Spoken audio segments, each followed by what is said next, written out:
प्रिय दोस्तों, आपका स्वागत है। जैसे कि डीसी मोटर के पहला और दूसरा वीडियो अपलोड हो गए हैं। आर के राजपूत के क्वेश्चन चल रहे हैं। आप लोग इन क्वेश्चनों को मैंने हिंदी में ही कन्वर्ट की है और बहुत ही अच्छे हैं क्वेश्चन। आर के राजपूत बुक भी अच्छी थी, इसलिए मैंने इसको कन्वर्ट करके बता रहा हूँ, जिससे कि ITI वाले लड़के और जो पॉलिटेक्निक की तैयारी वो उनको प्रॉब्लम होती है थोड़ा सा, तो उनके लिए मैंने बहुत अच्छा काम किया, जिससे कि आपको हिंदी में पढ़ने में कोई प्रॉब्लम नहीं होगी। और बहुत ज़्यादा से ज़्यादा मैंने इसको कन्वर्ट किया है। ठीक है, तो देखिए 21 नंबर से। ठीक है, 21 नंबर से आपको देखते हैं, क्योंकि इसके पहले वाले 20 तक हो गए थे क्वेश्चन। इसके आगे मैं आपको बताना चाहता हूँ। ठीक है, तो देखिए, अगर आपको अच्छा लगे तो चैनल को सब्सक्राइब ज़रूर कर लीजिएगा। ठीक है, और लाइक कर दीजिएगा। धन्यवाद। चलते हैं अपने टॉपिक में। डायरेक्ट ऑनलाइन स्टार्टर के लिए कितनी HP तक मोटर की आवश्यकता होती है? डायरेक्ट ऑनलाइन स्टार्टर, ये क्या है? DOL को डायरेक्ट ऑनलाइन, ये कभी कभी फुल नेम भी पूछ लेता है डायरेक्ट ऑनलाइन स्टार्टर का। ठीक है, तो इसका क्या होता है, ये जो होता है इस कितनी HP तक की मोटरों के लिए आवश्यकता होती है? ये होता है 5 HP तक। कितने के लिए होता है?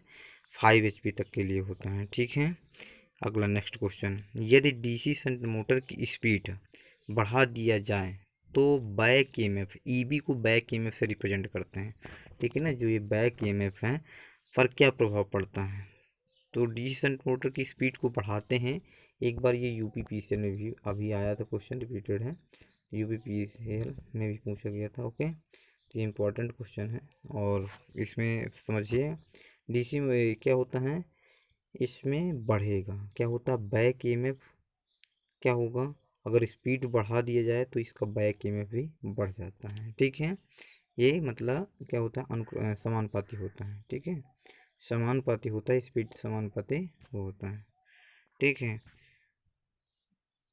DC मशीन का EMF अगर अचानक नष्ट हो जाए तब मशीन पर क्या प्रभाव पड़ेगा?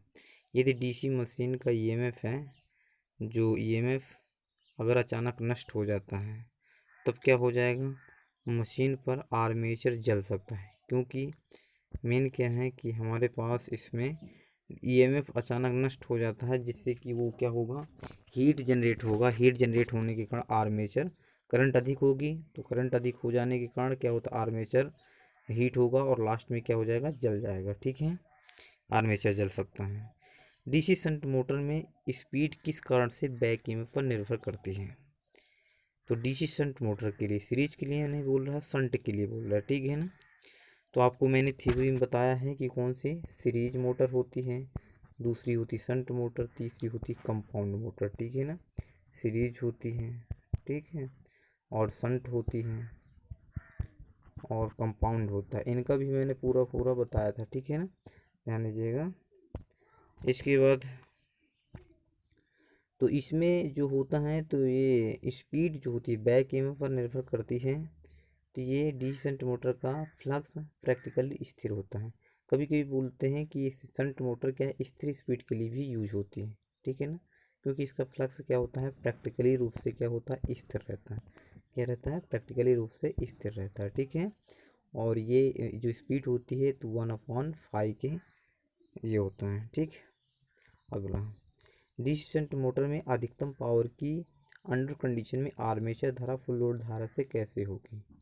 इसमें DC अधिकतम पावर, मैक्सिमम पावर को अगर बनाना है अंडर कंडीशन पे, तो ये क्या होगा, अधिक होगी। क्या होगी, अधिक होगी। ठीक है, DC शंट किस DC मोटर में इनपुट धारा की प्रतिशत सबसे कम बढ़ाई जाएगी तब सेम प्रतिशत की बल गुण बढ़ता है?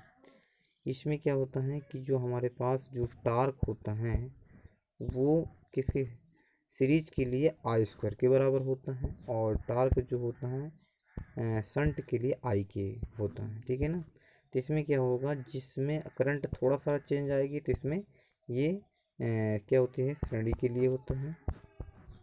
ठीक है, और ये समांतर के लिए होता है, समांतर। ठीक है, तो यहाँ पर देखिएगा समांतर। ठीक, तो इसके लिए होता है ये फार्मूला। ठीक है, इसके लिए ये होता है। तो इसमें से हमें ध्यान देना है कि अंडर कंडीशन में और ये नीचे वाला सबसे कम बढ़ाई जाएगी जब सेम ये होगी श्रेणी मोटर में, क्योंकि आई स्क्वायर के रूप में टार्क बढ़ रहा है किसके, आई स्क्वायर के, इसलिए इसका अधिक मात्रा में वो होगा। ठीक है, अगला क्वेश्चन पे चलते हैं।